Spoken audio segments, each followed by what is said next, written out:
खबर में खुश आमदेद। मैं हूं आपका मेज़बान सईद काजी। कुछ खबरें और फिर अपने मुअज़्ज़ज़ मेहमान का तारुफ करवाएंगे। इलेक्शन कमीशन का फैसला जो कि पेशावर हाई कोर्ट ने किया था उसे सुप्रीम कोर्ट ने फ़िलहाल मुअत्तल कर दिया है। इसके क्या नताइज निकलेंगे इस पे बात करेंगे। इसके साथ साथ दो ताई अक्सरियत अगर नहीं रहती तो इसके बगैर जो मुबैना तौर पर तरामीम की जानी हैं कुछ चीफ साहिबान या साहिब की एक्सटेंशन के लिए, उसका मुस्तकबिल क्या होगा। इसके साथ साथ फैज़ाबाद धरना रिपोर्ट से भी सुप्रीम कोर्ट खुश नहीं है। वो समझ रहे हैं कि इसे संजीदगी से नहीं लिया जा रहा। और last but not the least ये फार्म 47 पर जो एक आपस में लड़ाई हुई या चलें एक गुफ्तगू हुई ज़रा तल्ख साबिक़ प्राइम मिनिस्टर जो निगरान वो और हनीफ अब्बासी साहब के माबैन, तो क्या ये भी कहानी कहीं आगे बढ़ेगी। मेरे साथ मौजूद है किसी तारुफ के मोहताज नहीं एतजाज़ एहसन। हजूर बहुत शुक्रिया आपके वक्त का। पहले तो ये इस पर बात करते हैं कि वो फैसला मुअत्तल हुआ, तो अब अगर वो फैसला मुअत्तल होता है तो क्या ताकत का बैलेंस पार्लिमान में तब्दील हो सकता है? इसके चांसेस हैं, आप कैसे देख रहे हैं, आप एंटिसिपेट क्या कर रहे हैं जनाब एतजाज़ एहसन साहब? इस केस में तो मैं पहले से कह रहा था कि इसमें एक जिस तरह वो इलेक्शन कमीशन ने और सुप्रीम कोर्ट ने एक गलत मफरूज़ा बना के ज़हन में और एक गलत फ़ैसला कर दिया। वो मफरूज़ा था कि ये आम तौर पे हम कहते हैं कि जी ये पार्टी का निशान है, तीर पीपल्स पार्टी का निशान है, शेर नून का निशान है, ये पार्टी का निशान है। ये पार्टी का निशान नहीं होता, ये वोटर का निशान होता है। और 3 करोड़ वोटर्स को आप यक जुम्बिश कलम डिसइनफ्रेंचाइज नहीं कर सकते वो सिंबल लेके। उसको वो तो पहचान ही नहीं सकता फिर अपने कैंडिडेट को अगर सिंबल ना हो तो। अनपढ़ जो है ना 70% अनपढ़ है। इसी तरह ये जो केस है इसमें एक गलत मफरूज़ा समझा जा रहा है। और मफरूज़ा ये है कि चूँकि इलेक्शन एक्ट कहता है कि सिर्फ ऐसी जमात को ये कोटा मिल सकेगा जो इनमें जो मखसूस सीटें हैं माइनॉरिटीज़ की और ख़वातीन की, ये सिर्फ उनको मिलेंगी उन जमातों को जिन्होंने कंटेस्ट किया होगा एक इलेक्शन। अब ये अगर ये कानून है तो ठीक, कोई इससे कलाम नहीं, पर यह कानून नहीं है क्योंकि हर एक्ट को जिस तरह ये इलेक्शन एक्ट है के लिए ज़रूरी है कि वो आइन से मुतसादम ना हो। अगर वो आइन से मुतसादम है तो वो कंटेस्टिंग वाला लफ्ज़ ही गया। अब आइन को जब हम देखते हैं तो आइन कहता है आर्टिकल 17 में कि हर शख्स को ये आज़ादी है कि वो किसी जमात को में शामिल हो या कोई जमात फॉर्म करे और उसकी बुनियाद रखे। ये हर शख्स का बुनियादी हक है। अब ये बुनियादी हक अगर मेरा है कि मैं किसी पार्टी को शामिल हो सकता हूँ, तो ये बुनियादी हक आप एक इंडिपेंडेंट इलेक्टेड MNA से नहीं छीन सकते कि वो पहले 3 दिन में इलेक्शन असेंबली जब कॉल होती है, जब हलफ लेने के 3 दिन के अंदर वो फैसला कर सकता है कि मैं इस फलां पार्टी या फलां जमात में मेंबर हो रहा हूँ। आप कह रहे हैं, जो इलेक्शन कमीशन कह रही है कि वो मेंबर ऐसी पार्टी के हो सकते हैं जिसने इलेक्शन कंटेस्ट किया हो और जिसका कोई बज़ाहिर उसका कोई वजूद भी पार्लियामेंट में हो।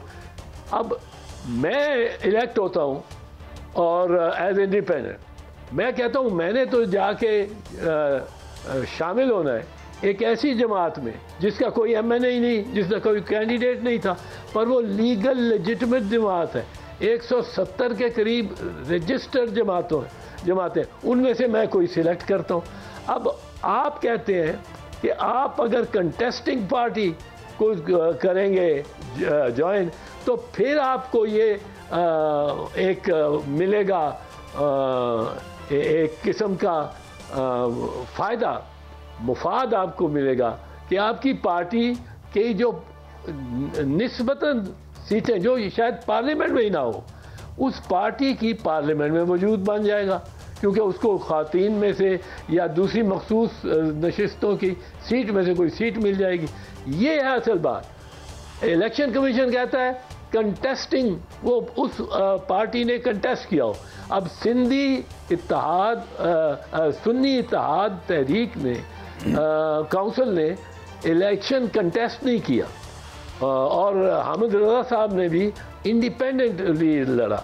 तो अब ये इलेक्शन कमीशन कहती है कि जी चूँकि आपको सुन्नी इत्तेहाद काउंसिल ने इलेक्शन नहीं लड़ा, इसलिए इसको कोई मखसूस सीट नहीं मिल सकती। ये इसलिए गलत है, जैसे मैंने कहा कि लॉ ये कहता है कंटेस्टिंग हो, वो जो फंडामेंटल राइट है वो तो कहता है कि आप जिस भी पार्टी वो चाहे, ये मेरा अच्छा एतजाज से मैं माफी चाहता हूँ, इंटरजेक्ट कर रहा हूँ, एक वजाहत चाहूँगा कि अगर तो हम सिर्फ KPK तक रहते हैं तो फिर तो 23 नशिस्तों की बात है या 23 सीटों की बात है। तो अगर ये फैसला आ जाता है तो फिर क्या इसका इतलाक तमाम असम्बलियों बशमूल कौमी असम्बली और बाकी असम्बलियों के होगा? फिर तो पूरी कम्प्लेक्शन चेंज हो जाएगी जो पावर की है पार्लिमान में। इसमें आप क्या फरमाएंगे? जी बिल्कुल, देखें लॉ कॉन्स्टिट्यूशन को जब ये तशरीह करेगी अदालत, तो हर चीज़ को उस तशरीह के मुताबिक होना चाहिए। अगर कॉन्स्टिट्यूशन को तशरीह कर देती है, मिसाल के तौर पे कि ये कहती है कि आइन में जो आर्टिकल 4 है फ़र्ज़ को, उसके तहत किसी का भी 8 कनाल से बड़ा घर ही नहीं हो सकता, 8 कनाल मैक्सिमम है। अब ये अगर कह देती आइन, तो जिनके 8 कनाल से ज़्यादा आ जाए वो भी इलीगल हो जाएंगे। ये तो नहीं हो सकता कि वो तशरीह पीछे ना, जो तशरीह इंटरप्रिटेशन है आइन की, वो उसकी डे 1 से समझा जाता है कि यही तशरीह है। हाँ, अदालतें कह सकती हैं, और अदालतें अक्सर ऐसे कहती हैं कि पास्ट एंड क्लोज ट्रांजैक्शंस को डिस्टर्ब नहीं किया जाएगा, पर यहाँ तो पास्ट एंड क्लोज ट्रांजैक्शन नहीं है। It is an on going situation, जिसमें एक खातून ने एक जमात की तरफ से इलेक्ट होकर जब हाउस में आना है, तो she is going to remain the MNA। लेकिन अगर वो गलत प्रोसेस से आई हैं तो वो वापस उनकी सीट उनसे ले ली जाएगी। अच्छा एतजाज साहब, एक मैं दूसरे बड़े अहम इशू की तरफ आता हूँ।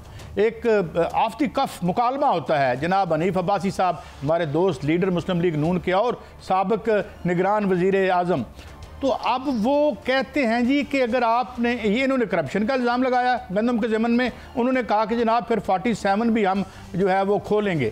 तो क्या ये एक एडमिशन हमसे ले सकते हैं, कन्फेशन कह सकते हैं, या जिम्मेदारी जो है ओनस जो है वो सारा इलेक्शन कमीशन ऑफ पाकिस्तान पे होगा? निगरान जो वज़ीर आज़म है उनकी जिम्मेदारी किस हद तक बनती है एक इलेक्शन को शफाफ करवाने में आइन के मुताबिक? नहीं, आइन के मुताबिक तो निगरान वज़ीर आज़म का और काम ही कोई नहीं है सिवाय इलेक्शन कराने के, और इलेक्शन कराने से मुराद है free fair and according to law and constitution election कराने। ये धांधली वाले इलेक्शन नहीं जितनी धांधली इसमें हुई है। आप देखें वो फॉर्म 47 पे ठीक कहता है काकर, बिल्कुल ठीक कहता है। फॉर्म 47 और फॉर्म 45 का जो तजाद है, ये तो आप नवाज शरीफ के फॉर्म 45 में देख लें। फॉर्म 45 जो मियाँ नवाज शरीफ का है, उसको अगर ओरिजिनल शेप में रहने दो, जो कैंडिडेट्स मतलब है डॉक्टर यास्मीन राशिद के पास जो उसकी फॉर्म 45 है, वो ओरिजिनल शेप में हो तो वो तो हार गया नवाज शरीफ बुरी तरह। और लेकिन फॉर्म 45 में किया क्या इन्होंने ये किया है कि उसको 3 को 8 बना दिया है, 8 से पहले 2 लगा दिया है, वो 280 हो गया है, 0 भी लगा दिया है। ये इन्होंने ये ओवर राइटिंग वो सारी इलेक्शन कमीशन ने खुद ये अपनी वेबसाइट पे ये लगाई थी फॉर्म 45। अब फॉर्म 45 जो नवाज शरीफ की थी, जो मरियम बीबी की थी, जो शहबाज शरीफ की थी, उसका लोगों ने एनालिसिस भी बड़ा किया हुआ है और वो नज़र आता है जो इन्होंने फॉर्म्स लगाई थी खुद अपनी वेबसाइट पे, ऑफिशियल वेबसाइट पे, उसमें ये ओवर राइटिंग और काटे वाटे मार के वो सारा नज़र आ रहा है। मैं तो समझता था कि मियाँ नवाज शरीफ को एक बहुत मौका था बहुत बड़ा लीडर बनने का, अनडिस्प्यूटेड लीडर बनने का। ये इनको कहना चाहिए था, देखें जी ये फॉर्म 45 का हुलिया मैंने देख लिया, मैंने नहीं ये करवाया, ये जिसने भी करवाया मुझे फ़ायदा नाजायज़ पहुंचाने की कोशिश की है, मैं इसके लिए तैयार नहीं हूँ। मैं सीट कंसीड करता हूँ डॉक्टर यास्मीन राशिद को। ओ इसका कोई कद होना था, इसका कोई साहब एक और बात मैं चाहूँगा उसकी वजाहत आ जाए, क्योंकि दैट इज़ वेरी इंपॉर्टेंट। आपने कहा कि अगर ये केस जो पहले मैंने डिस्कस किया था कि अगर ये सीटें मिलती हैं तो ये रेट्रोस्पेक्टिव इफेक्ट में नहीं होंगी क्योंकि ऑन गोइंग है, इसलिए ये नहीं कह सकती अदालत आपके मुताबिक कि जी ये पास्ट एंड क्लोज ट्रांजैक्शन है। तो अगर ये फैसला बदलता है तो ये तो एक बहुत बड़ी एक हलचल होगी। नहीं, उसमें एक चीज़ जो लोगों को परेशानी हो रही है वो ये हो रही है कि अगर ये फैसला बदलता है और वो असली जो नुमाइंदगान है इस प्रोसेस, ये जो आर्टिकल 17 की फंडामेंटल राइट के तहत, और ये नहीं कि 2017 का कानून इलेक्शन एक्ट जो रिस्ट्रिक्ट करता है चॉइस को, वो अप्लाई करेगा, और तो ये तो अगर आ गई तो ये सारी इलीगल हो गई जो इस वक्त बैठी हुई है। तो ये तो कॉन्स्टिट्यूशन के लिए जितने कवानीन पास किए हैं, जितना जो कुछ किया है इसमें इस दौरान, जबकि ये ख़वातीन और ये 3 सूबों से जो मखसूस नशिस्तों वाले असहाब हैं वो बैठे हुए हैं, तो उन्होंने वोट किया है और वोट दिया है, कई वोट हुए हैं, लेजिस्लेशन भी हुई है, तो ये तो इनका सारा इलीगल हो जाएगा। इस पे आइन एक वाज़े तौर पे एक शिक में कहता है, आइन क्या कहना है कि notwithstanding a law or a vote will not be declared illegal only because, किसी और वजह से हो तो हो, but only because some people who were not entitled to sat in the house and voted on that legislation or issue. वो vote पिछला जो है वो उसको कोई नहीं होगा, उसमें फ़र्क नहीं पड़ेगा, वो हो गया, वो पास हो। यानी जो कानून साजी है हो भी गई है, कल अगर ये फैसला बदलता है तो वो जो है वो वैलिड रहेगा। Is that right? वो वैलिड रहेगा, वो वैलिड रहेगा। प्रेसिडेंट की इलेक्शन वैलिड रहेगी, स्पीकर की इलेक्शन वैलिड रहेगी, ये सब वैलिड रहेगा। ये वोट हो चुके हैं। ये सुप्रीम कोर्ट, ये कॉन्स्टिट्यूशन ने एक्सप्रेसली कहा हुआ कि ये इससे फ़र्क नहीं पड़ेगा कि some people who were not entitled to participate in the proceedings or vote actually voted, not qualified to be. अब वो मैं मिसाल देता हूँ इसमें एक बड़ी सिंपल मिसाल है। आप देखें, मैं जीत के आता हूँ इलेक्शन और मैं MNA बन जाता हूँ। अब 2 साल बाद ये हाई कोर्ट या ट्राइब्यूनल मुझे डिसक्वालीफाई कर देता है। अब मैं बाहर हो जाता हूँ असेंबली के। 2 साल मैंने बड़े वोट डाले हैं, मैंने कई हो सकता है कलीदी वोट भी हो, वो आइन कहता है उसको हम टच नहीं करेंगे। इत्तेज़ाज़ हसन साहब, आप मेरे साथ रहिए। एक क्विक ब्रेक है, बहुत क्विक ब्रेक, और फोर सारे इंतहाई अहम मामलात हैं जो आने वाले दिनों में शायद बहुत सारी इस पावर स्ट्रक्चर की शक्ल बदल सकते हैं। हमारे साथ रहिए, एक मुख्तसर ब्रेक।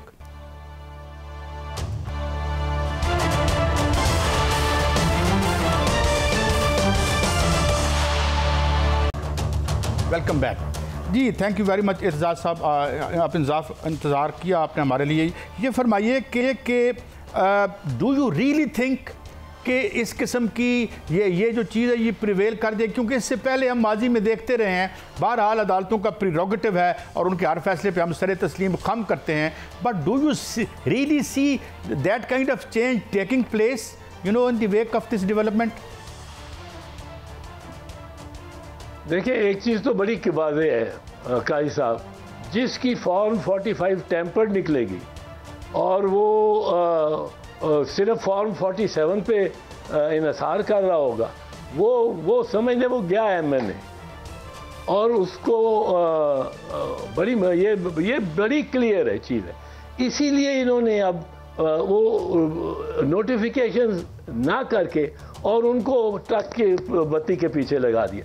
मतलब सलमान अकरम राजा के खिलाफ ओन चौधरी की जो क्लियर है, जो फॉर्म 45 वो उसकी मतलब ओन चौधरी को कौन लाहौर में 1.25 लाख वोट देता था? कौन देता था? मुझे तो नहीं नजर आया कोई ऐसा बंदा।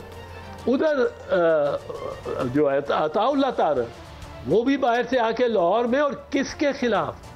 जो एक कैंडिडेट मेरे ख्याल में सबसे ज़्यादा मौसर कैंपेन कर रहा था, अपने लिए भी, अपनी पार्टी के लिए भी, अपने इमेज के लिए भी, वो चेयरमैन बिलावल भुट्टो जरदारी था पाकिस्तान पीपल्स पार्टी।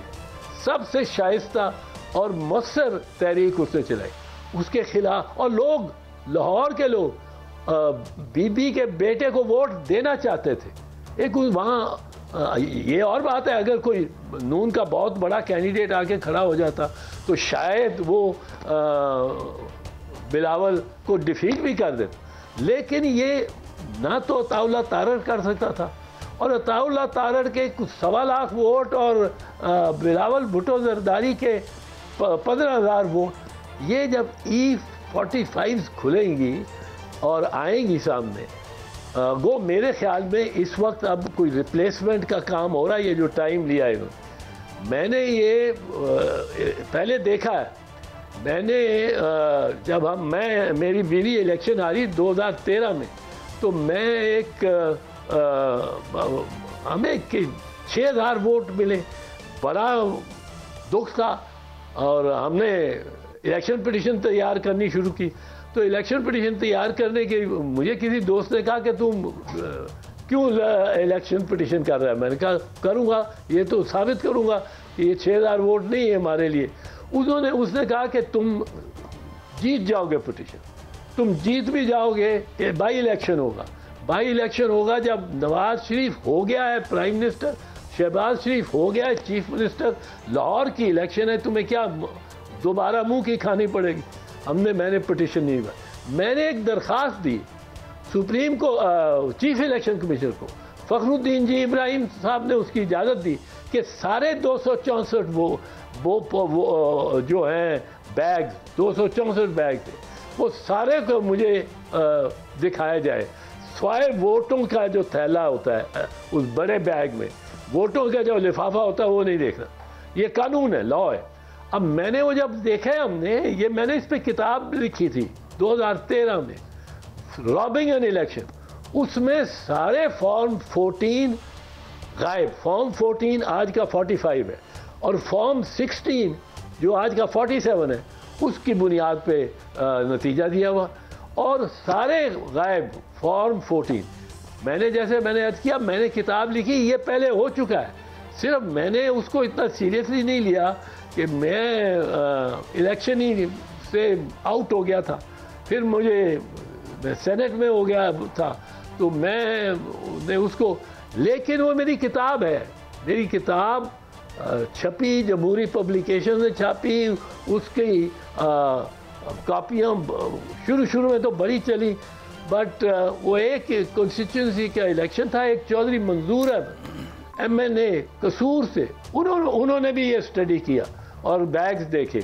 उन्होंने सिर्फ सर्टिफिकेट नहीं लिए जो मैंने लिए, मेरे पास ओरिजिनल सर्टिफिकेट्स हैं, हर बैग की क्या शक्ल और क्या कंटेंट्स थे उसमें, उसकी बुनियाद पे मैंने किताब लिखी। और वो हर बैग का सर्टिफिकेट इलेक्शन कमिश्नर पंजाब को हुक्म हुआ था कि आपने सुपरवाइज करनी है, और एडिशनल आरओ जो था ARO, उसके दस्तखतों से सारे सर्टिफिकेट जारी हुए, और जो जीतने वाला कैंडिडेट था उसके वुकला और सीनियर वुकला ने भी दस्तखत किए उसमें कि ये सारा, और मेरे पास रिकॉर्ड वो आज भी है, वो ओरिजिनल। अब मैं उस पर एक ज़रा और नहीं वो मुझे याद है, मैंने इंटरव्यू किया था आपका, अंदर तो पता नहीं कौन से कागज़ स्टफ हुए पड़े थे, वो जो आपका जो थैला था, और वो तो एक बड़ा एक मजाक ही बन के रह गया। अच्छा एतजाज हसन साहब, 22 थैलों में रद्दी भरी हुई थी। अच्छा आपने याद किया? मुझे याद है, I have covered that story and I probably interviewed you on that. अच्छा ये फैज़ाबाद धरने की रिपोर्ट से सुप्रीम कोर्ट खुश नहीं है, कुछ लोग आ भी नहीं रहे, तो ये मामला भी सर्द खाने में जाता नजर आता है आपको? नहीं, ये सर्द खाने में कैसे जा सकता है? चीफ जस्टिस का अपना फैसला है, उस पर अमल दरामद नहीं हुआ। एंड द चीफ जस्टिस आज वो कह रहे थे, बार बार कह रहे थे कि ये तो सारा पंजाब पे डालने की कि जी पंजाब ने धरना क्यों पहुंचने दिया इस्लामाबाद तक, पंजाब ने क्यों धरना पहुंचने दिएगा। फिर उन्होंने कहा कि ये जो है लब्बैक तहरीक लब्बैक पाकिस्तान TLP को क्यों नहीं बुलाया, उनको क्यों नहीं समन किया, और आपने एक बंदे को सिर्फ बेगुनाह और उसकी सफाई उसको करनी थी, वो जनरल फैज़, तो वो आज तो जजेस ने बड़ा सीरियसली लिया है, इसको सीरियसली लेने वाला मामला है। अच्छा इसका मतलब ये है कि ये जाहिर है सुप्रीम कोर्ट ने अगर इसका नोटिस लिया है तो इसका कुछ ना कुछ फैसला निकलेगा।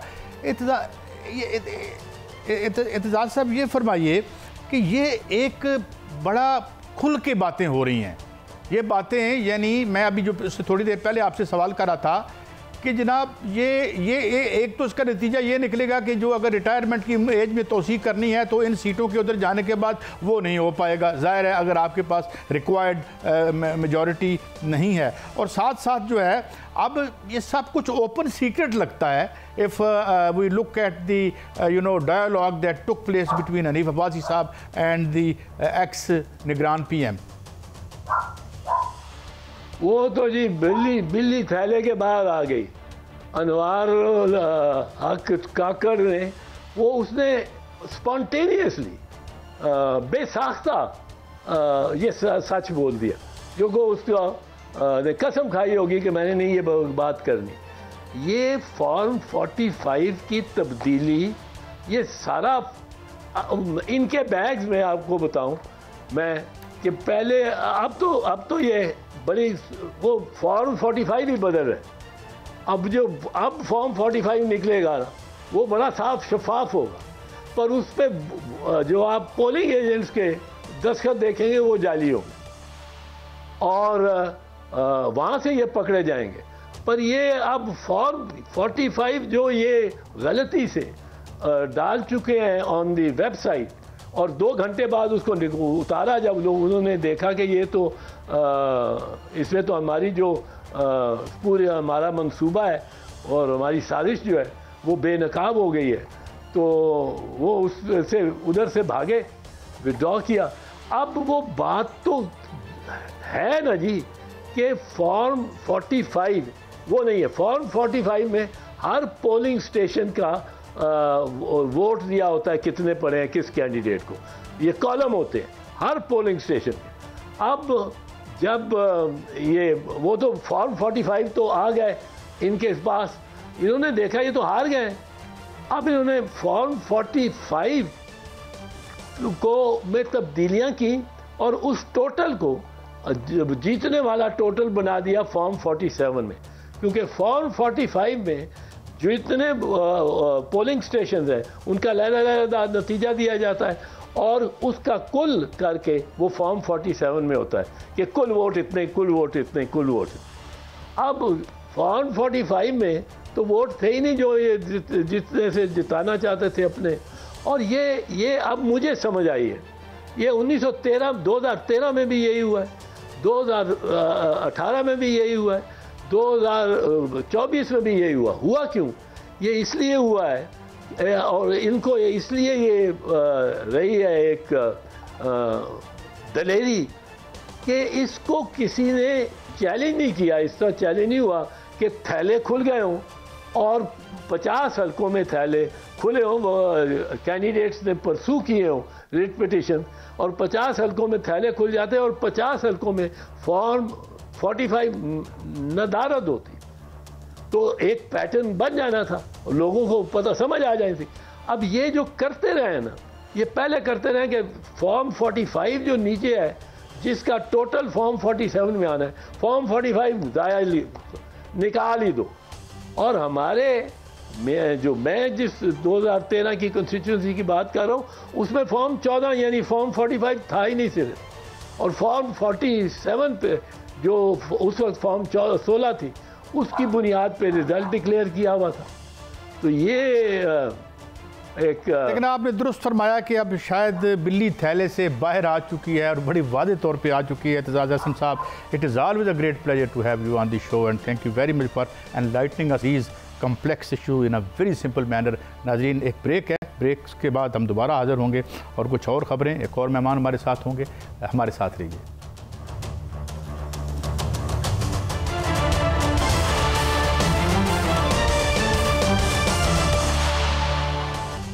Welcome back.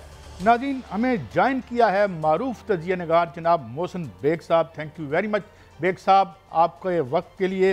हजूर, मैं स्ट्रेट आता हूँ।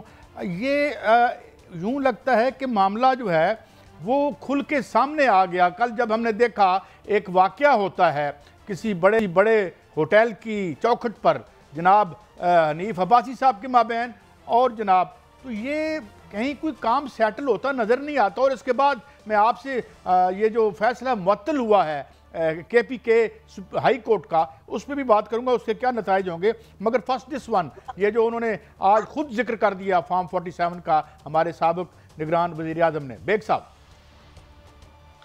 बहुत शुक्रिया काजी साहब। बेसिकली जब आपको खुद कभी ज़िंदगी में मेरिट पे ना आए हों और आप ख़ासकर किसी जगह के ख़ास मुलाज़म भी हों और फिर आप किसी ऐसी ओहदे पे आ जाएं जो आप डिज़र्व ना करते हों, तो आपको सब लोगों पे ऐब ही नज़र आता है। अब जो बात हनीफ अब्बासी साहब ने कही और जो मीडिया में गंदम स्कैंडल है, और जैसे सबको पता है कि किस तरीके के किकबैक्स का जिक्र किया जा रहा है, ऐसे में आप दूसरों को बजाय इसके कि आप अपनी गलती या अपनी सफाई में कुछ कहें, आप दूसरों के ऐब निकालना शुरू करते हैं या उनको ताने देते हैं कि भाई आप तो फलां, आपने भी फलां काम किया था। मैं ये समझता हूँ, अभी मुझे पता है कि काजी साहब उस स्कैंडल का, उसके पीछे जो लोग इन्वॉल्व हैं वो आज भी इक़्तिदार के ऐवानों में काफ़ी ऊंची जगह बैठे हुए हैं। वो नहीं चाहेंगे कि कोई इन्वेस्टिगेशन हो, कोई कमीशन। यहाँ कमीशनों का हाल तो आपने देख ही लिया क्या होता है। आज सुप्रीम कोर्ट में भी फैज़ाबाद धरना कमीशन का जो रिजल्ट निकला है वो आपके सामने, और काजी फाइज ईसा साहब ने कहा कि ये तो लग रहा है कि जो जिस पे इल्ज़ाम था उसी को बरी करवाने की सारी कोशिशें हैं। तो अभी भी कमीशन का कुछ नहीं होगा। They are very powerful. माल खा गए, हजम कर गए, लोग उनको बचाने के लिए मैदान में उतर आए हैं, लेकिन इंसान का जो छोटापन है वो जाहिर करता है कि यहाँ बड़े ओहदों पे बहुत ही छोटे लोगों को स्पेशली इसीलिए बिठाया जाता है कि उनको फिर आगे लगा के माल कमाया जा सके। अच्छा बेग साहब, यानी एक तो मैं जो समझा हूँ कि एक जो राय दे रहे थे साबिक निगरान वज़ीर आज़म के, perhaps it was done in good with good intention, honest mistake जिसे हम कहते हैं, मगर आपकी राय ये है कि नहीं, आप जानते हैं उन लोगों को who made reportedly billions out of that. तो ये एक, और इसमें खुद प्राइम मिनिस्टर भी कह रहे हैं कि उनके होते हुए भी तो गंदम आई गालबन 100 बिलियन की, if I am not wrong या नाइट, तो वो उनको भी पता नहीं चला कि ये क्या हो रहा है। बेग साहब देखिए, वो पहले से ऑर्डर प्लेस हुए थे और ऑर्डर्स भी जो उस रिपोर्ट में भी लिखा गया है, वो कमाल ये है कि जहाँ से गंदम यूक्रेन से मंगवाई जाए वो 20 से 25 दिन के दरमियान टाइम लगता है अगर ऑर्डर प्लेस करें और शिप को आने में। लेकिन जैसे ही ऑर्डर प्लेस हुआ 8वें दिन शिप जो है वो पोर्ट पे लग गया। इसका मतलब है कि हर चीज़ प्री प्लान और शिप कहीं नज़दीक ही खड़ा था। तो ये ब्यूरोक्रेसी से लेके और जो हमारे सियासतदान हैं, ये सारे मिलके ही ये काम हो सकता है, अकेले तो नहीं। और फिर अगर इस किस्म की जब चीज़ें होती हैं और मुल्क आजकल जिस क्राइसिस में और जिस तबाही के दहाने पे हम खड़े हैं, और उसके बावजूद भी आप कहेंगे ये 2 बंदे कभी कमीशन में पेश नहीं होंगे जिनका नाम चल रहा है। तो इस मुल्क का आज आप कहें जी इन्वेस्टर आ रहा है, बहुत बेहतरी होगी, ये होगा, वो होगा, झूठे दावे और झूठी तसल्लियाँ और गैर मुंतखब लोगों को जब आप चेज़ों पे बिठा के ये काम करवाते हैं, तो इस मुल्क की बेहतरी कैसे हो सकती है? इस अवाम की बेहतरी कैसे हो सकती है? वही स्टेटस को जो आज से पहले था, वही आज भी है और मुझे लगता है वही फ्यूचर में भी होगा। लेकिन बेग साहब, आप एक बात जो कर रहे हैं, जो कि ज़ाहिर है हमें शायद हो तो सच ही, मगर बाद सच कड़वे बड़े होते हैं। यानी गोया आप समझते हैं कि इसकी कोई एक फेयर इन्वेस्टिगेशन होती नज़र नहीं आती आपको, because reportedly those who are involved are very very high ups. Am I right sir? Yes, you are exactly right और I am telling you the same thing कि कोई कमीशन नहीं होगा अगर किसी को सजा है तो वो छोटा मोटा कोई होगा। जिन जो फैसला साज हैं या जिनके डिसीजन पे ये सारा काम हुआ है, ये जिनकी मिली भगत से ये काम हुआ है, आप देख लीजिए कि फ्यूचर में आप भी यहीं पे हैं और मैं भी पाकिस्तान में ही हूँ। मेरा नहीं ख्याल उनको कभी बुला के पूछा भी जाएगा और हैशअप कर दिया जाएगा ये पहले की तरफ। मगर बेग साहब, इसका एक और भी तो इम्प्लीकेशन है। तमाम किसान और जितने भी उनकी बॉडीज़ हैं वो ये कह रही हैं कि जनाब हम आइंदा गंदम जो है वो नहीं उगाएंगे या कम उगाएंगे या इससे हम तौबा करेंगे। तो ये तो अगला we are creating another crisis अगली फसल तक। देखिए, मैं पहले भी ये क्राइसिस जब हुआ तो 2000 पे स्पोर्ट प्राइस थी। मैंने कहा जी आप इसको कम से कम 2500 ले जाएं। उसका फर्क क्या है कि ये जो 2500 रुपए हैं डॉलर्स नहीं है, आप यूक्रेन को डॉलर्स दे रहे हैं और ये पाकिस्तानी रुपए हैं और हमारी इकोनॉमी में री एडजस्ट हो जाएंगे। जो भी किसान पैसे लेगा वो री इन्वेस्ट या इसी मुल्क की इकोनॉमी में ही वापस इन्वेस्ट करेगा और अपने ही किसान को देने हैं, यूक्रेन के किसान को फायदा नहीं देना। लेकिन ये बार बार यूक्रेन के किसान को या किसी और मुल्क के किसान को इसलिए पैसे देते हैं कि उसके अंदर इनका अपने किक बैक बहुत ज़्यादा है। ये अपने किक बैक की फिक्र करते हैं, लोग भूखे मर जाए, दे डोंट केयर, क्योंकि वो ये समझते हैं कि हम इस अवाम के अंदर से नहीं हैं, हम अबव हैं इनसे। यही हुक्मरानों का प्रॉब्लम है, क्योंकि ये हुक्मरान क्रिएट किए गए, ये इनको बनाया जाता है, फिर कुर्सी पे बिठाया जाता है, फिर इस किस्म के फैसले लिए एक कमेंट में मुझे और चाहिए, हमारे मोहतरम जो मोहसिन नकवी साहब का एक शॉर्ट में सुनवाता हूँ आपको, वज़ीर दाखिला, उस पर आपका कमेंट लेता हूँ, जल्दी से सुनाएं जी। पंजाब गवर्नमेंट किसानों से गंदम खरीदती है, ना कि बाहर के मुल्कों से। पंजाब एक अपना कोटा मुकर्रर करता है कि हमने इतना खरीदना है, वो हर गवर्नमेंट डिसाइड करती है। पूरे मुल्क में गंदम कितनी चाहिए, कितना आना चाहिए, कितना बाहर से आना है, कितना पाकिस्तान में स्टॉक मौजूद है, वो फेडरल गवर्नमेंट डिसाइड करती है। लोगों की ख्वाहिश ज़रूर है कि मेरे ऊपर कोई ना कोई इंक्वायरी हो जाए, लेकिन अल्लाह का शुक्र है कोई 1% भी ऐसा काम नहीं किया है। टीम ऐसी थी कि कहीं पर भी कोई चीज़। जी बेग साहब, वो कह रहे हैं लोगों की ख्वाहिश है कि मेरे ऊपर कुछ ऐसा हो, और इसकी तरदीद भी अब्बास चैनल में आती रही है। बेग साहब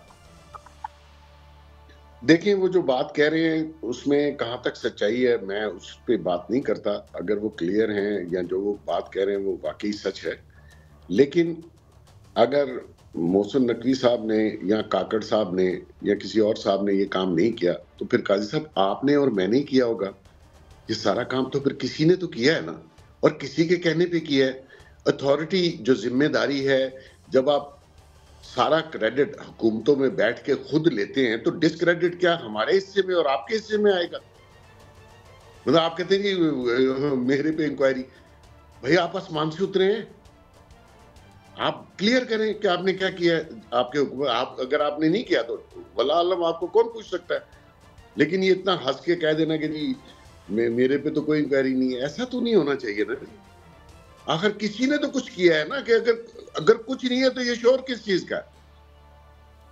दूसरा बेग साहब, वन लास्ट क्वेश्चन क्विकली, ये फरमाइएगा कि ये बात करनी भी काकड़ साहब के लिए मुनासिब तो नहीं थी। इट टेंटामाउंट टू जिसे कहते हैं कन्फेशन बन जाता है। अरे भाई, आपके तो जिम्मेदारी थी इस सिलेक्शन को दुरुस्त करवाना। बेग साहब तो जी मैं इस पे क्या कहूँ। एक देखें, ये चेयर्स जो है ना, इनकी इतनी बेतौकीरी कर दी गई है इस मुल्क में कि ऐसे ऐसे लोगों को बिठा के ऐसी ऐसी चेयर्स पे बिठा दिया गया कि उन ओहदों की, उन चेयर्स की वक़्त ही खत्म हो गई। वो ये बात उसने जो की है फॉर्म 47 या 45 की, ये इतना ही छोटा पुना उन्होंने अपना दिखाया है। ये लगता था कि ये शायद काउंसलर लेवल का भी बंदा नहीं था जिसको आपने प्राइम मिनिस्टर बना दिया, और बनाने वालों का कसूर आप देख लीजिए, वो आराम से बैठे हैं। ये नहीं होना चाहिए था। और इस बंदे को, जो हनीफ अब्बासी साहब को इसने फरमाया है, मैं समझता हूँ हनीफ अब्बासी साहब ने, उनके पास पूरी मालूमात होंगी तो उन्होंने इतने बड़े श्योर होके कहा कि आप चोर भी हैं और आपने कमीशन भी खाया है, और वो आने वाले दिनों में ये हो सकता है। आपको लगता है कि ये काम आगे बढ़ेगा या ये इंक्वायरियां शुरू होंगी और खूब खाक उछलेगी और कीचड़ उछलेगा? सर मैं बता रहा हूँ कि जो इनके हैंडलर्स होते हैं वो कभी ये इंक्वायरीज और कमीशन में नहीं इनको आने देंगे, और उस कमीशन या इंक्वायरी का कुछ भी नहीं बनेगा। ये अवाम का माल था, आज से पहले भी लोगों ने खाया, अभी भी खा रहे हैं।